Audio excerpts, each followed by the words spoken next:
Hi, everyone, and welcome to Productivity Mastery, the podcast that's bringing you some of the most accomplished leaders, thought leaders, people from all across the globe who have a certain expertise in areas around leadership, entrepreneurship, productivity, performance. You guys know how much I care about startups. I do a lot of work with startups. I work with many startup accelerators.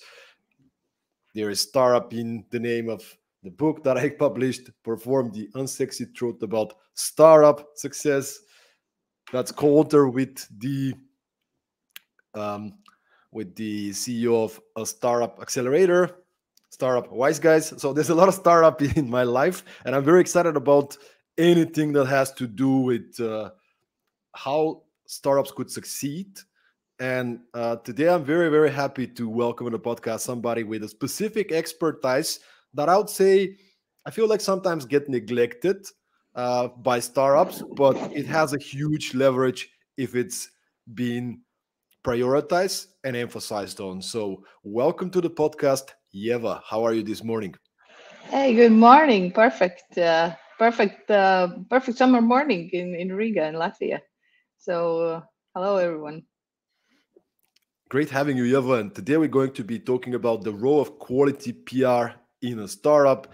Ieva, who's been working a lot in the area, she's actually been also working a lot in marketing with PR, supporting startups to grow through the power of PR. Will share with us some of the hopefully the best tips and tricks. That's at least my hope. So, but let's maybe start from the beginning of the story, Ieva.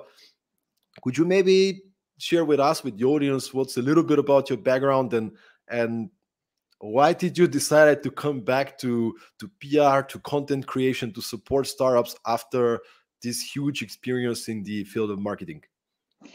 Yeah. Well, I was this person in school that I think already in grade seven knew that I will study journalism.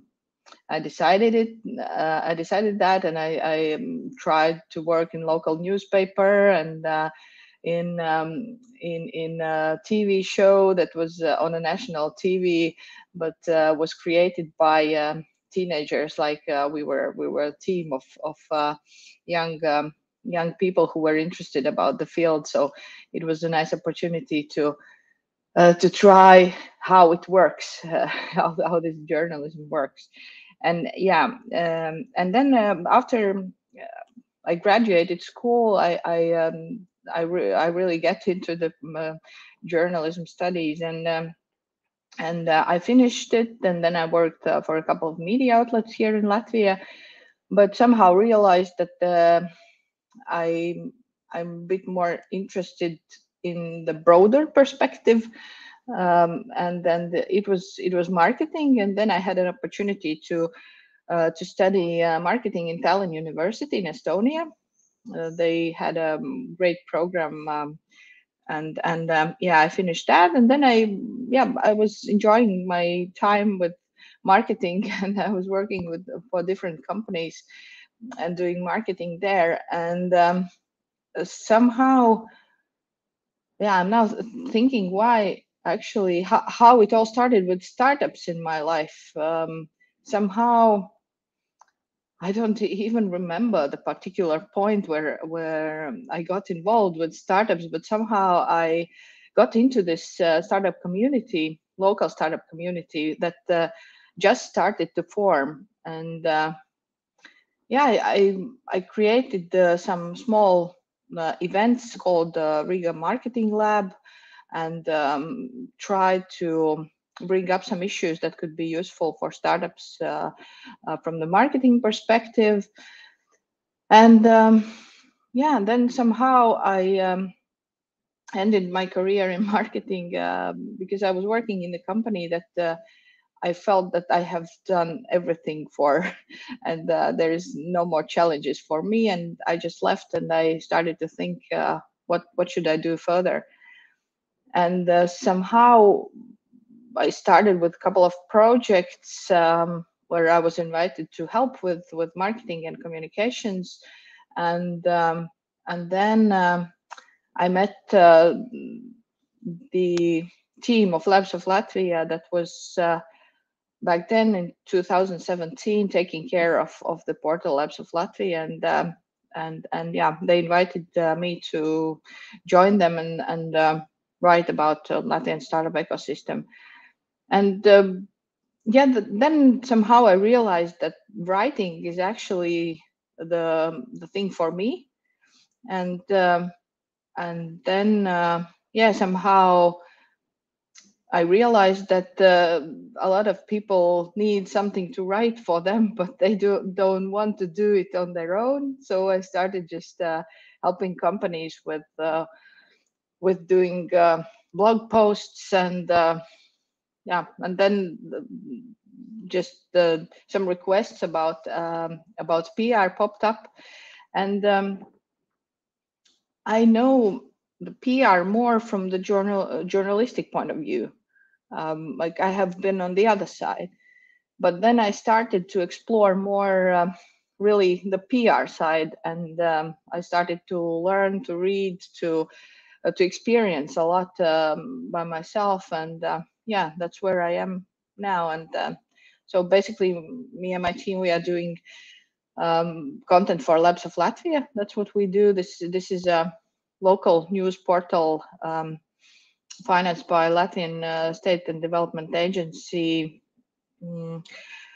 And yeah, we are spreading good news about success stories of Latvian startups. Well, of course, we do write about not so successful companies as well, because well, this is where we can learn, and this is and they have good lessons to tell as well. But still, we are more talking about those good stories, because we really have those good stories in Latvia as well. Probably they are not so loud as for example, our neighbors in Estonia, who already has 10 unicorns. We still have one, but it's I think we should really appreciate that as well. And we are in the beginning of the journey of success, I think, because we already have this this path. Somebody has already done it, so it's a good example for a lot of new entrepreneurs. Yeah, so basically, Labs of Latvia is one part, and then yeah, I'm doing PR consulting, communications consulting for startups and tech companies. That's the other hat of mine. And let's maybe go back a little bit in time. So you somehow end up helping and working with startups. What were your first impressions from a perspective of how they look at PR? What was your first, thoughts? Like, did you have any "oh my god" moments? I was I was thinking that you will ask what was my first impression of startups, and I already thought about the answer. So I will say about that. Yeah, I think they are really crazy people, and I really get huge inspiration from them, and it really helps in my everyday work. And I also somehow it drives the ambition, my personal ambition, and yeah, it's really interesting to be in this field, because a lot of my friends are working for corporates, or they are doing, I don't know, working for governmental institutions, and I see that they lack this ambition. But this startup world, it just is a big driver for me, not to stop and really really believe that everything is possible. And okay, let's come back to your real question about PR. Well, it is really understandable that people, well, all of us, we are experts in our own field, and if the startup creates product in, I don't know, in, for example, in health tech or some specific field, most likely they have some knowledge, they have mentors, they have advisors in this field, and they are really focusing on the product, because you really have to deliver, right? And it is normal that people do not understand the PR, that is quite specific field. But I really appreciate if people are open to understand it, um, to try to evaluate the power of it, and they are open for cooperations. Okay, if they are not ready to pay for these services yet at the beginning, well, you always can look for the mentors, and they can help you understand what you can do from the beginning, like on your own, and then later when you have money, you already can have a professional that can help you with these issues.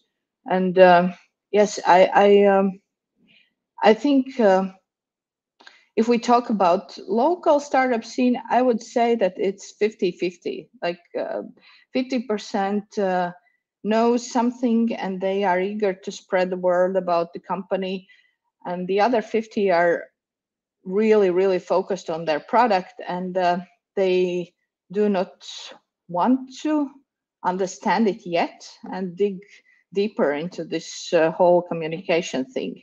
I would characterize uh, that way. And maybe here is a good time to actually define what quality PR means, because for many people it still means, I don't know, the traditional look at it, TV, radio, events and media and so on. Like, is that what PR means in your definition, or what is quality PR in 2022? I think it is part of your brand, about part of your image, because well, we can already for some time we live in the era where we cannot fully control what people are, or our clients are talking about us, what they are thinking about us. Well, we can influence what they are thinking, but we cannot influence what they are talking, and they can talk really a lot in a sense of they can use different social media channels, they can spread the word, they can say good things, but also uh, very often they say that what what what disappoints them with our product, with our service, with stuff like that. So and there for some time already there are some talks that we cannot really separate, like this is communication, this is PR, this is marketing, this is advertising. Like everything is connected, and the best example I think is if we look at human resources, and well, it is more about big companies that are hiring marketing professionals in human resources department to create the employer image of the company. So everything is getting more and more connected, with all those fields are like mm, sticking together, and if well, PR, what is PR? Is basically public relations, and it is what are you talking about, and whom are you talking with, and to how to develop these these form, how to develop your message, and how you transfer this message towards your customers. And the of course the public relations focus on more on work. Um, you are talking with your clients through mass media, through media. That is the focus of public relations, and of course there you need some specific knowledge on how to do that, and that's why probably you need more help from professionals. For example, in marketing, you can like learn how to put advertisements in Facebook or on LinkedIn yourself. You just scroll through some YouTube videos, and you're ready to go. But this public relations and communication is a bit more complex, and it is complex in the sense also that it doesn't bring result so fast as classical marketing thing. If you do this, for example, this Facebook ad campaign, then and if you do it right, and sometimes you just get lucky and you make some great sales, and everyone is happy, right? But this image building and image building through the public relations and communication, it's the process that sometimes brings results, I don't know, for after a year or two. And if I look at my experience, then of course what companies, if we talk specifically about relationships with media, what companies are aiming for is that they want to have this status that that journalist calls them in case he or she has some questions in some particular field, and that's when you are really an expert. Then that's when really these relationships have worked, and all the effort you have invested in building those relationships with journalists, it really finally brought back something. But in my experience, it's it's up to 2 years when you while you get this status that you are a reliable source for the journalist, and then it works in a way that not only you approach them with your company news or industry news or whatever you have to say, but when they are calling you when they need something.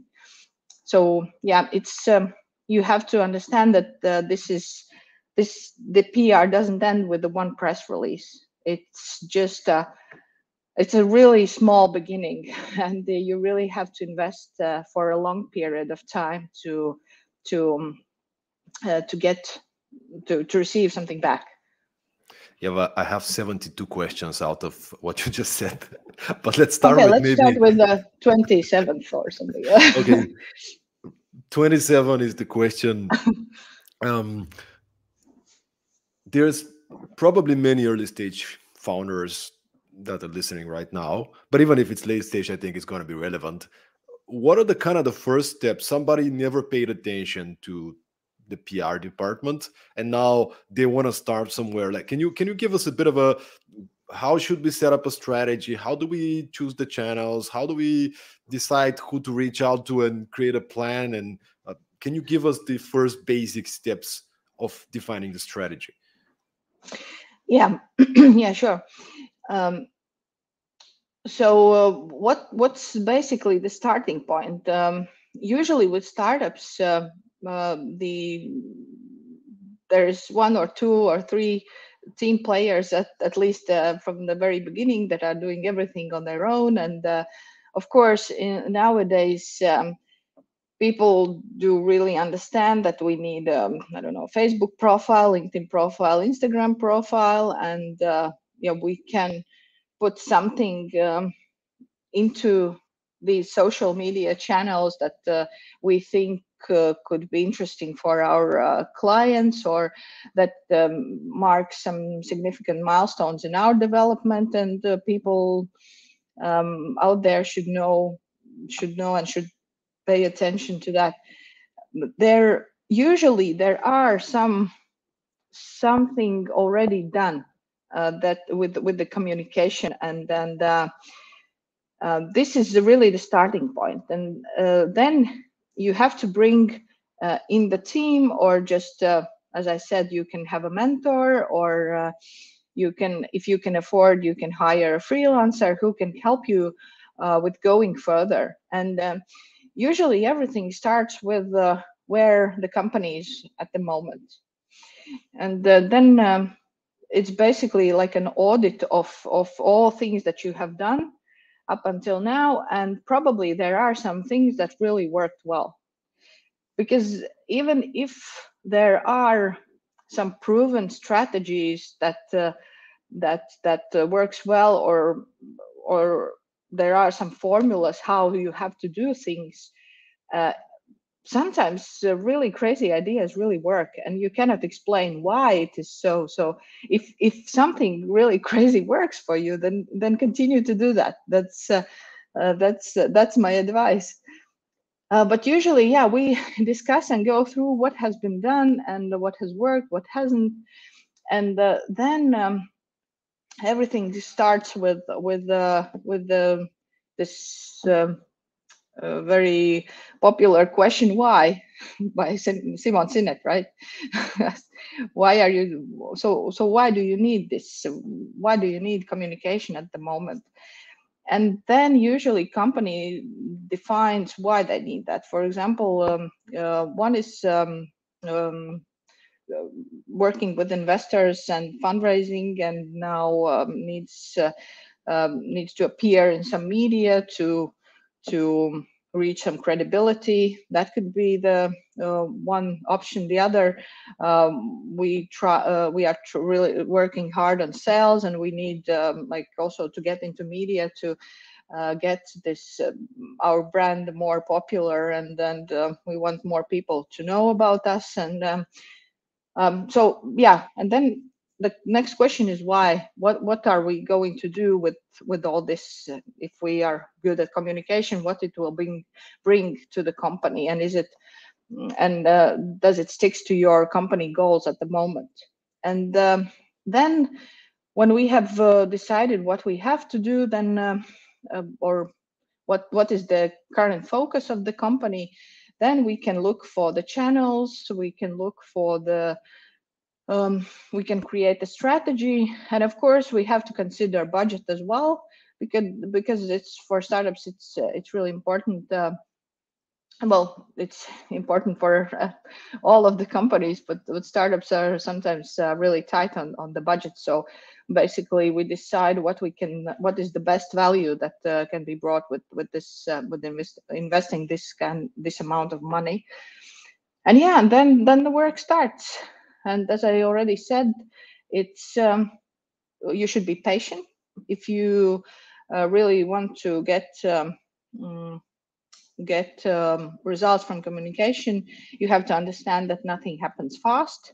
It's really slowly. And if, for example, to get into, I don't know, TechCrunch or Sifted, that is European most popular media outlets, sometimes it's even 3, 4, 5 months work to just to get in there. And sometimes it's even for a longer period of time. But if that's the goal, and we understand why we do that, it's worth to wait, and it's worth to do it.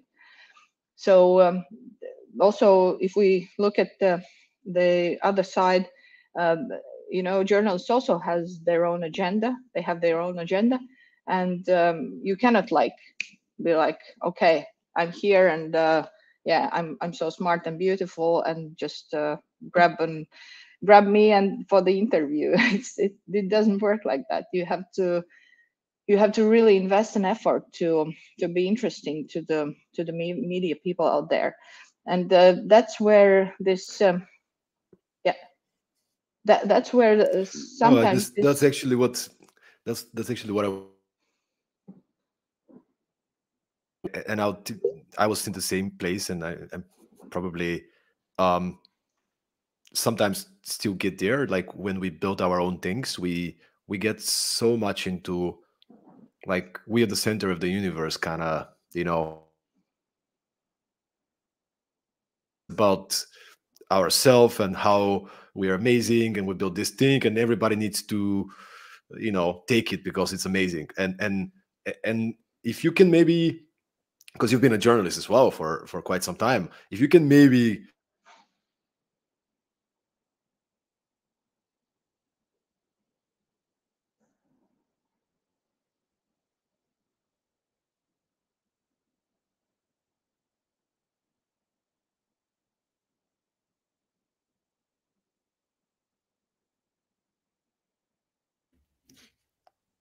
Stoyan, Hey, I'm well, sorry. Something, yeah, something. welcome, welcome back. The live streaming, right? Yeah, yeah. Something. I'm back. I didn't hear your last question. Can you Yeah, repeat exactly. that? I'll repeat that. Hey guys, we've been recording live, as you can, if you can imagine. So that's what happens. So anyway, I'm back with the solid Wi-Fi. I hope. So the question was, you are you've been a journalist for a number of years, right? And I don't know how much you've heard, but I'm going to repeat it. Um, you've been a journalist for a number of years, and I wonder what, from that perspective, what gives you value? Like, how would you decide to feature the story of a startup? Like, obviously, depending on what media you're presenting, you have some specific goals, topics, and so on. But what makes you consider this piece? And maybe if you can even share some examples, like, here is an example of a startup that's been featured, and this is the way they approach the media. Like, can you give us some more of a the other side of the story? If I'm a journalist, how should I consider featuring a story in our media outlet? Yeah, you already told the story that that most of startups or most of tech or whatever companies are doing. They are well, yeah, um, they are totally sure that they have created something. Well, not something, but the best product in the world, and we are the best team, and we are doing this amazing thing. And at the end of the day, they think that journalists are stupid, and they do not understand what how cool we are. And that's where usually, or sometimes, this their willingness to understand PR and communication ends, because journalists are stupid and we cannot get our story through. But what I say also, to not only to those clients that I'm consulting regarding PR, I'm also always in my presentations to students or to organizations, I always emphasize that, of course, the story is about you, but that is not the only thing that happens around it. And it is so easy to understand, to find some examples in social media where companies are like focusing really on themselves. Like, we have just received this certificate, we have won this competition, this founder is now in appearing in media, here you can read an interview and stuff like that. Yeah. And of course we have to talk about ourselves. That's the point of it. But still, you have to look from the perspective of what value it brings to the person that will read this story. And this is how journalist actually looks to the world and to all those stories that are pitched to them. What is the value I can bring to my reader? So when you are thinking about the company communication, um, what makes you stop in this news feed when you are scrolling? You are like, you can sometimes just think of, why did you took this, why did you stop there, and why are you reading that? What catched your attention? And usually it's not about how cool we are. Usually it's something about something really useful, what we are doing, what we are creating. Well, for example, the company, I don't know why I'm focusing on health tech today, but what comes into my mind, for example, the company that the innovative startup that provides digital solution in health tech space, that is really innovative and interesting. Of course, we can pitch like business media outlets, and they can tell their story about how they how many sales did they have, and yeah, for example, last year was a record year, and how did they do that? But okay, 1, 2 publications, and basically that's it. That you have to look for the new angles. And actually, what these startups and what companies have, and where those angles, where can we get those angles? They have such an amazing expertise, and you just have to look inside the company, or think about topics that are currently really discussed uh, in in um, in media. What is for example, if we take this the same solution, right? Digital health, um, perfect timing for during the COVID, when you cannot go outside, when you are afraid to go to visit the doctor. So here comes the digital solution, and if you need help because you had I don't know, some serious illness, then this is the tool that it can help, and you can approach media with the story, not not about your solution, but how this digital world can really help to help people to sometimes even survive, and get help when they need it. So you always have to think of from the perspective of what the reader of this particular media outlet, what they want to read about, what is interesting to them, because this is how the journalists think. This is how you can pitch then journalists and say, hey, I have an interesting perspective of this. Are you ready to dig into this? And also, what I would suggest is not to be afraid when journalists take, for example, 2 or 3 companies that are working in the same field, and they are asking for opinion to them. And yeah, you don't have to be just the one and only, because it is also the question about objectivity from the journalist point of view. More opinions mean that journalists is more objective. So it is important for them.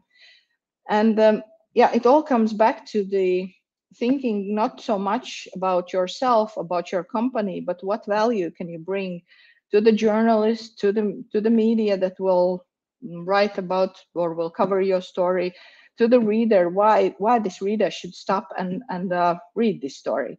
So this is hard, this is challenging, and this is why you need help from the professional who is working with all those issues on a daily basis. I totally agree, and I just love your advice on playing the long-term game and building relationships. Because once you have built this relationship and you provided value, and they know that you're just the cool person that's going to deliver and is going to take care of them, of their needs, of what they need, and not trying to, let's get a short story here and that's it. No, it's not a one-time thing. It's you want to build relationship with the right people and you co-create value, right? And it's um, kind of like it's a win-win-win for the audience, for the media outlet, or potentially eventually for you as well in the long run. But maybe in the short term you just have to give. I just want to give you a recent example. I don't know how it's going to go on that one, but one of my priorities from now on is going to be to appear more on other people's podcasts, right? Like the last couple of years I did quite a bit with this podcast, and I'll continue because I love having people like yourself and just having great conversation, learning a lot from expert like yourself. But now one of my priorities, I want to get myself a little bit more out there on other people's podcasts. And just to recent example, I got an introduction to, I'm not going to name it, but it's podcast. I was introduced to this podcast. And can you hear me, Eva? Yes. Yes, but something again went a bit Okay. blurry. Good, but you hear me well. Well, Okay, it's live, you know. Yeah. exactly. So I got introduced to this podcast, and the first thing that I wrote, and it's now very natural to me, and probably for you as well, was, great to be introduced. I'm paraphrasing now, but um, listen, I would be happy to be part of the podcast if I can create value. But look, I love what you guys do. I've had some great guests on my podcast. If I can introduce you to some of them, we're doing a lot of different projects. We can maybe make some introductions, do something like, I just love what you guys do. So uh, maybe we can jump on a call and we can explore uh, how can I support you on your mission. I got an email the same day. The guy invited me for a phone call. Let's see, like, I don't know how it's gonna end, right? This one specifically, but having this kind of mindset, like, I don't care if I'm gonna be on this podcast or not. I mean, I'll be super happy to, but if I am able somehow to give value to those kind of medias and outlets, I mean, media could be, some of these that you mentioned. It could be a podcast, whatever. But I want to build great relationships with people that I admire, with people that I like.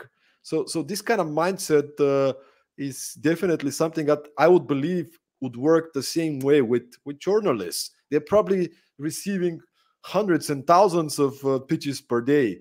And this would be, of course, another thing that I would like to explore with you is there first of all, if you can comment on what I just said, but then secondly, is there any specific when you were a journalist, or now that you're supporting people to have their stories featured, is there a specific more creative way instead of the boring press release kind of thing that everybody does? Is there some way for you um, to have the journalists interested to explore at least whether the story is worth mentioning?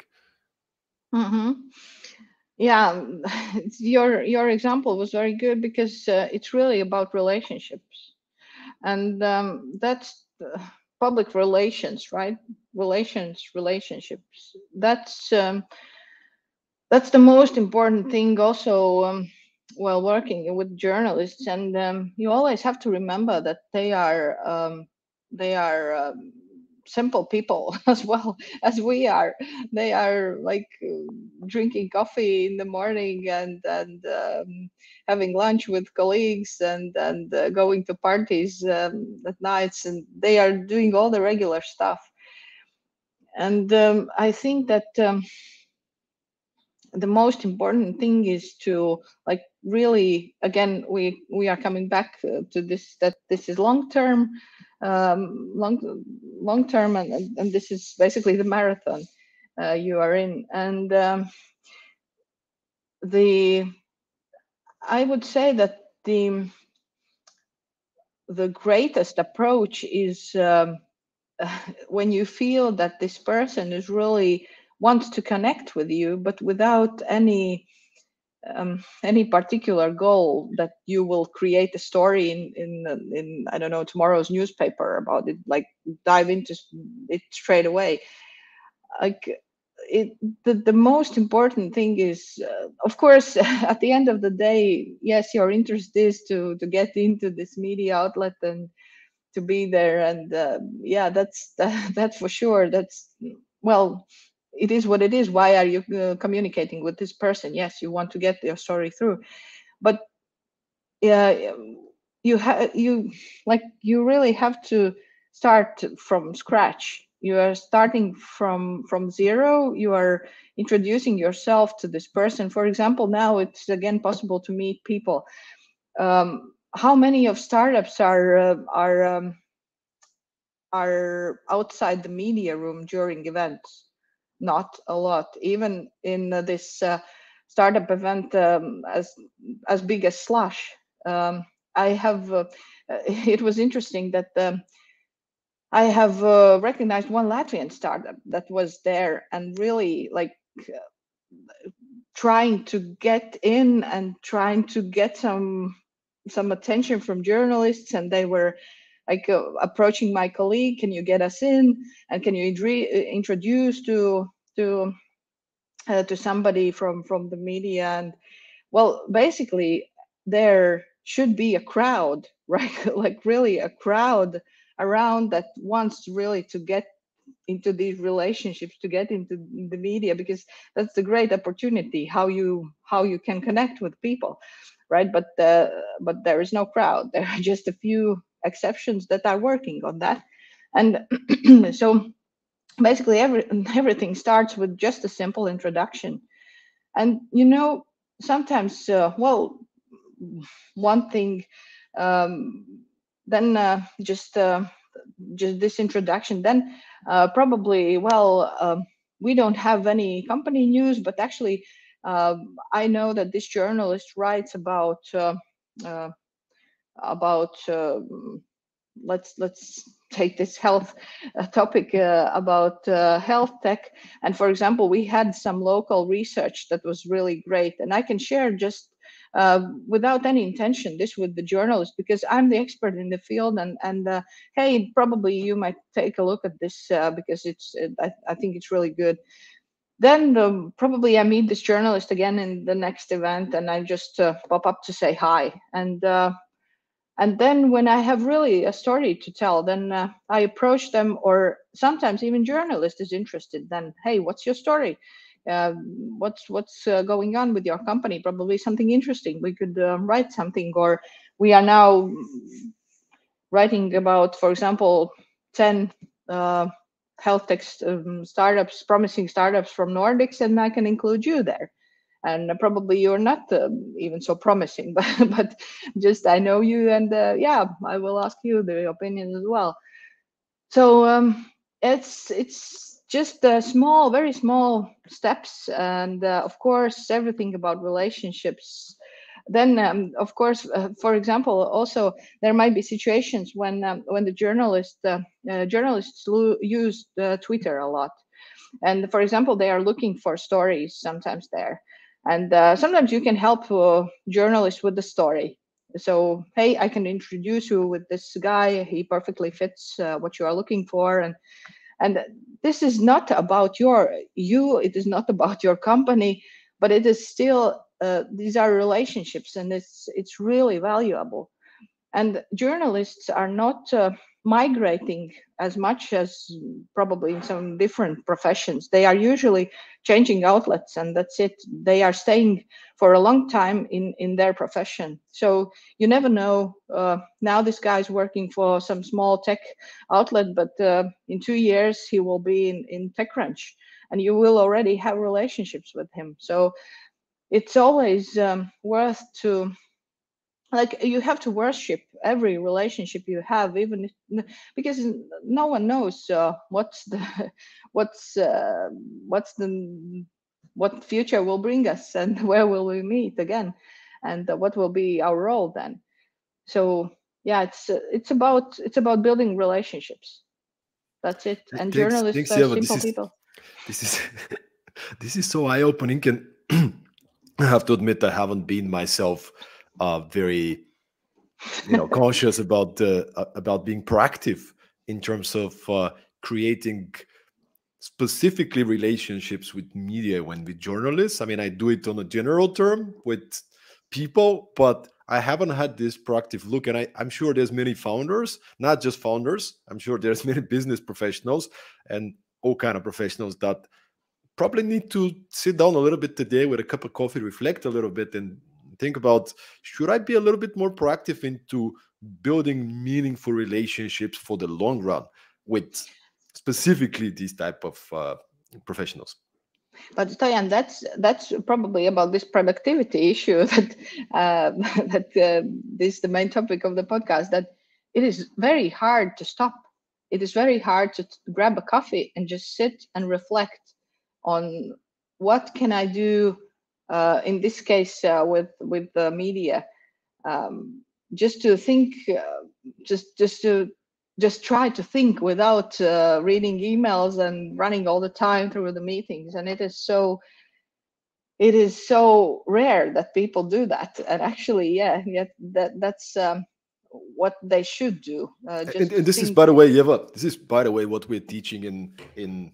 I mean, you probably know very well also my co-author Cristobal Alonso from Startup Wise Guys. what we're teaching with perform.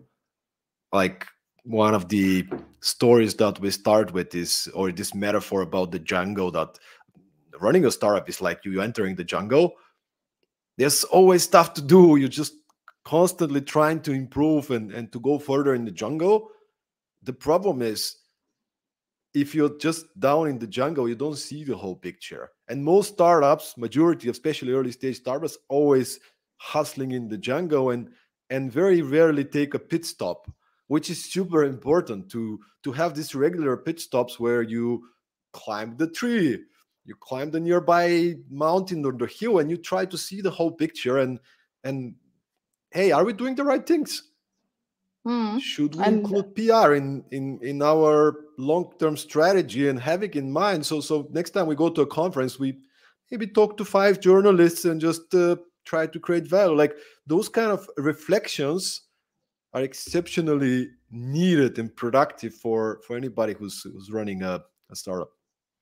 yeah, uh, it is really so. And usually, also, I in my everyday life, I have this feeling that, hey, if I will do this one, then basically, well, I have done everything more or less that I have planned for this day, but it never works, never. Like your to-do list will never end, and you just can't get out of it, because then you get this email, then you get this call, then you get this one, then you have to do this, and it's 9 o'clock already, and yeah, the day's over.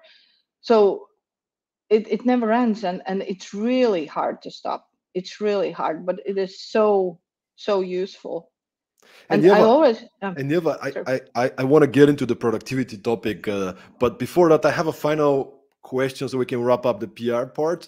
I really wanted to ask you this, and this is more. I'm not an expert in the area, but my background is I'm coming from video and movie production, and I think it was back 2015 maybe when my team was a part of a project which I was the producer of. We produced this. It was a great project, 4 minute sci-fi Hollywood-looking piece with artificial intelligence, robots. We built the whole aircraft. I mean, it was an incredible project, 9 month project that I was the producer of, and it was a collaboration with the 3D College in Greno in Denmark. So we had a bit of budget. It wasn't huge, but we created some really amazing piece. And at the time, I had somebody on my team who was so-called the growth hacker.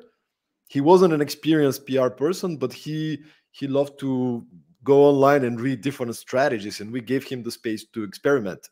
And he was like, "We got to put this out there. It's amazing that such a thing is happening in Denmark."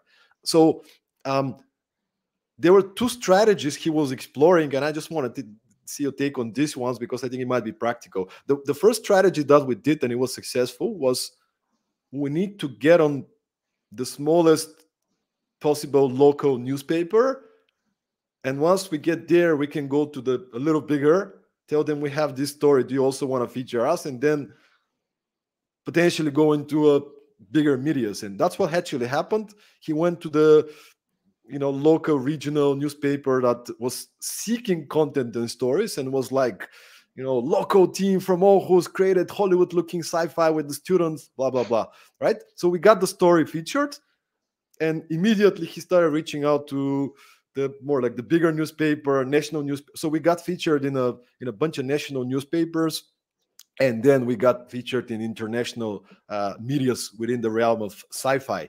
So the strategy was, let's start from the, I don't know what's the name of this strategy, but let's start from the smallest possible and then go further up and up and up until we reach the. On the other hand, you can probably do the other strategy, and yeah, but if you can actually take me as an example, I'll be super happy to get some perspective. Like right now, my strategy is to be more on podcasts. Is the best strategy. Let's go from with the small ones and build up the momentum, have quite a bit of something to show and get introductions. Or is the opposite strategy? If we get one of the big media outlets, podcasts, whatever, then everybody else wants to get you on because you've already been with the big guys. So what would be your take on that?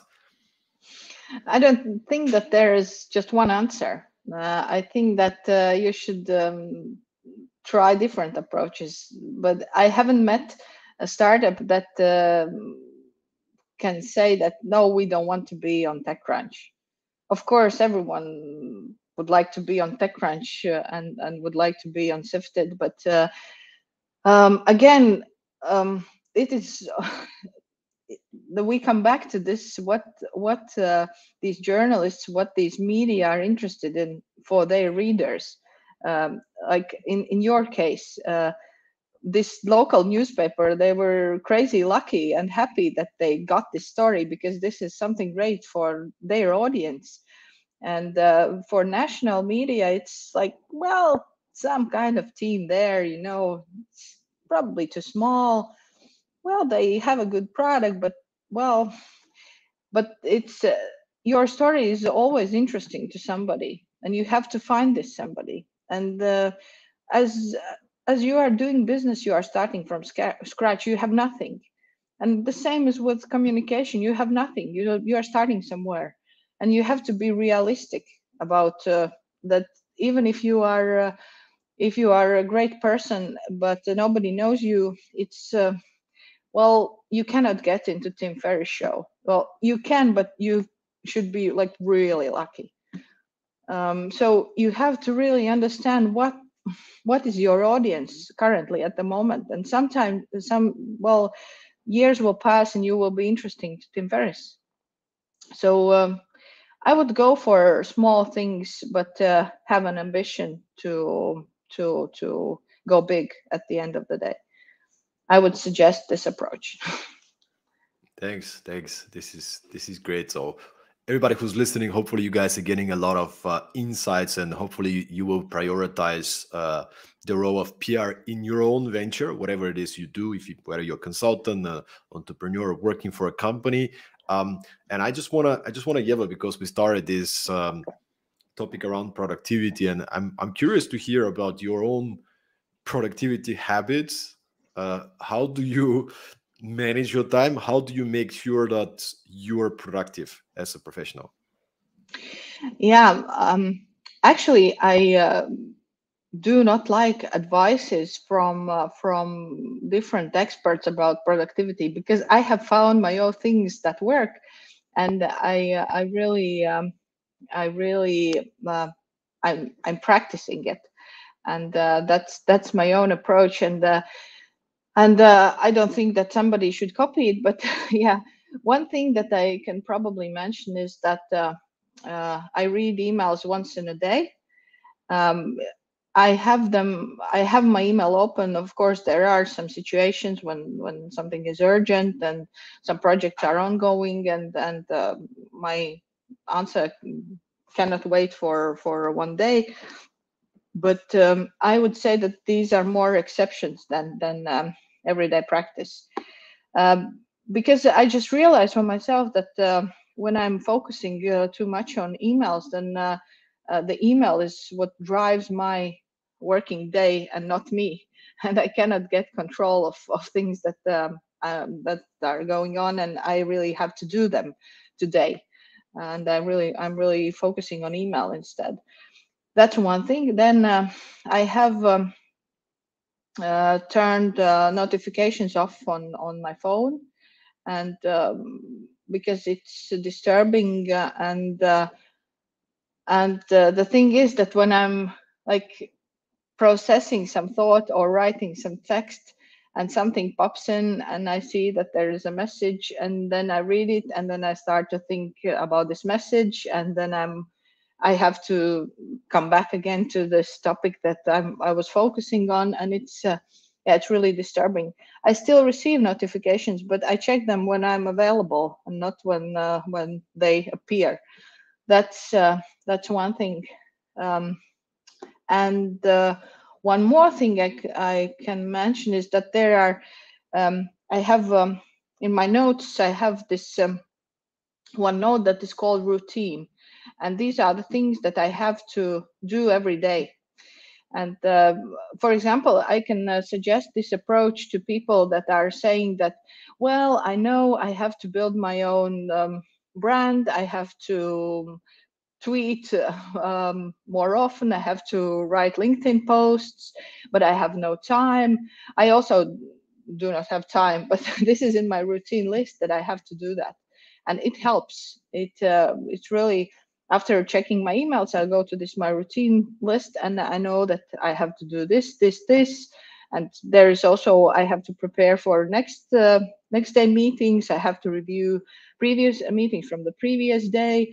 So these are the things that usually when the meeting ends, it is hard to, like, you are already thinking to on the next steps you have to do, and it sometimes I forget to review the previous meeting. So this also I put in my routine list. So basically, I put all those things there that I should do, but you always, or me, I always can find some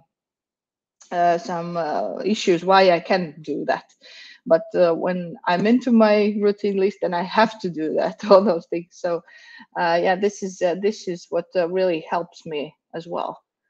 So these are the three things that really helps. The top three productivity tips from Ieva.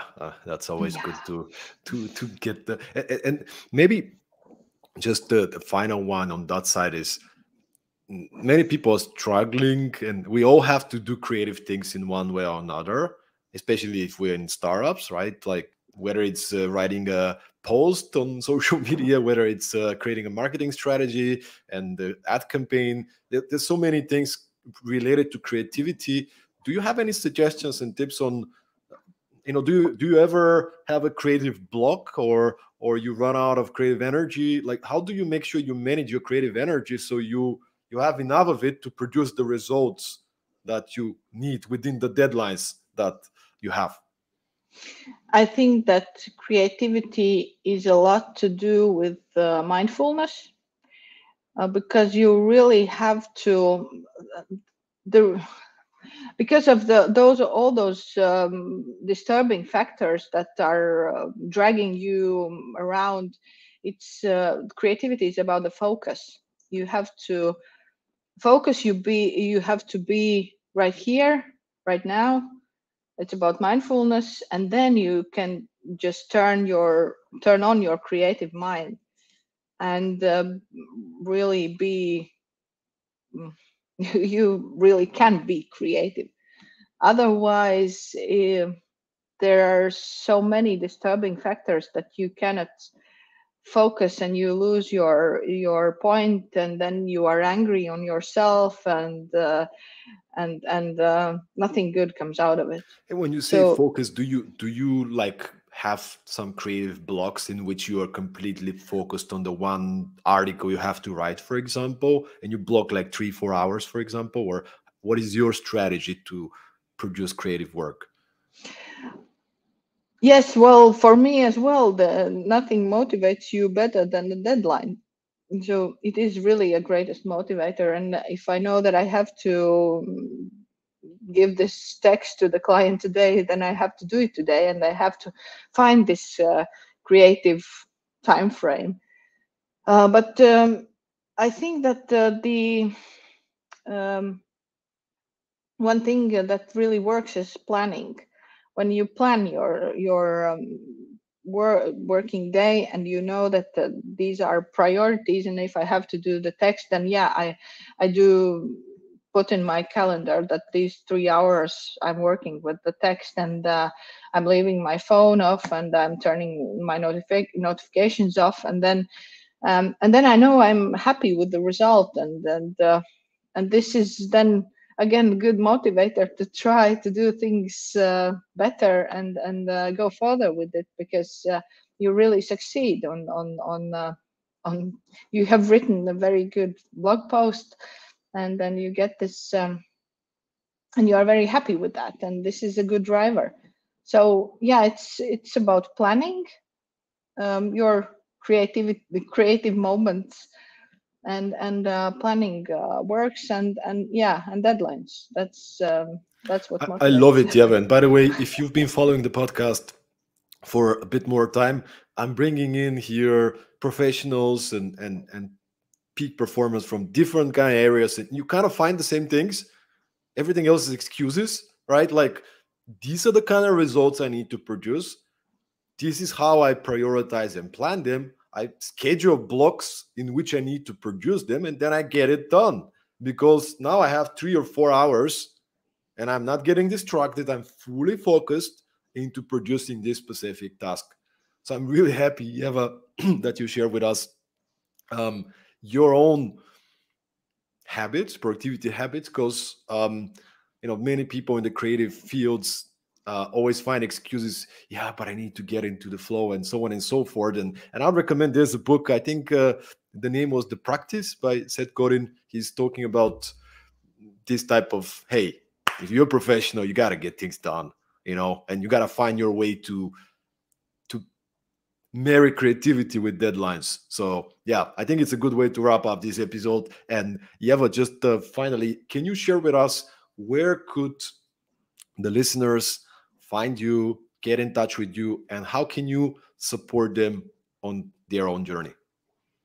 I think that the best way is to connect through LinkedIn, and yeah, you see my name, Ieva Treija, and yeah, you can connect with me, and we can then decide. You can share what's on your mind, and do you need some help or whatever, and I can try to give you advice or give you contacts for the person that can help you with the topic. So yeah, you can just approach me through LinkedIn and ask me questions. And let's Thank you. build relationships. There you go. Public relationships. Thank you so much, Evo, for being with us. And thanks everybody for sticking in till the end of the episode. If you enjoyed this episode, make sure to rate us on Apple Podcasts if you are using Apple at all. And of course, you can find 114 more episodes on all major podcast platforms. Make sure to check them out and keep performing. Have a great day. Make sure that PR is something that you also pay attention to if you haven't yet, just like me. So have a great day and see you again at the next episode of Productivity Mastery.